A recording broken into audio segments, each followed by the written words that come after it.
আসসালামু আলাইকুম, কেউ আছেন সবাই? আমরা সব ভালোই আছি, বুঝছেন। আর আজকে গেছিলাম রায়গঞ্জ চরপাড়া। ওখান নাকি একখান বল বট গাছ আছে বিশাল বড়, সেই বট গাছ দেখবেন নাকি, বুঝছেন। আর ইমারা যাইতেছে শুক্রবারের দিন, যাওয়ার পথে খালি দেখি বিয়া আর বিয়া। শীতকাল তো মনে হয় মানুষের বিয়া হয়ে শেষ করে হালা যায়। আচ্ছা, যে কামে যাইতেছে সেই তাকে আপনি করে দেখাই।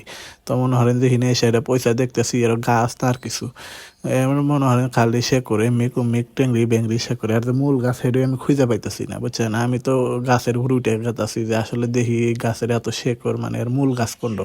আর এই গাছ মনে হয় যে এই দুনিয়া ধরে একলাই রাজত্ব হয়ে নিয়ে বসে হয়েছে, দুনিয়া ধরে একলাই চড়ছে। আমি দেখার এত কইতেছি এর গাছ না আর কিছু, বুঝছেন। তো দেখলাম আপনাদের এলা দেখাই। দেখেন মনে হরেন যে এর খালি শেকড় বেকড়ি অন্যরকম একখান গাছ। তো জায়গা মনে করেন যে গাছটা দেখলাম যে হ্যাঁ মনে হয় যে ভিডিও মিডিও হইতেছে। আর আমি তো গাছের মধ্যে ওইটা দৌড় বেড়তেছি। এবার গাছ আমার বাপের জন্মেও দেখি নাই, বুঝছেন। নাকি গাছ না আর কিছু, মনে করেন যে খালি টেংরু বেংরি, এর কোনো সিঁড়ি ডিলি নেই। তো আবার ভালোই ঠেকলো, বুঝছেন। মেলাহানি এলাকা নিয়ে একলাই মনে করেন যে রাজত্ব ধরে নিয়ে বসে হয়েছে। তো জায়গা ভিডিওটা কে বানাইলো অবশ্যই কমেন্ট করে জানাবেন।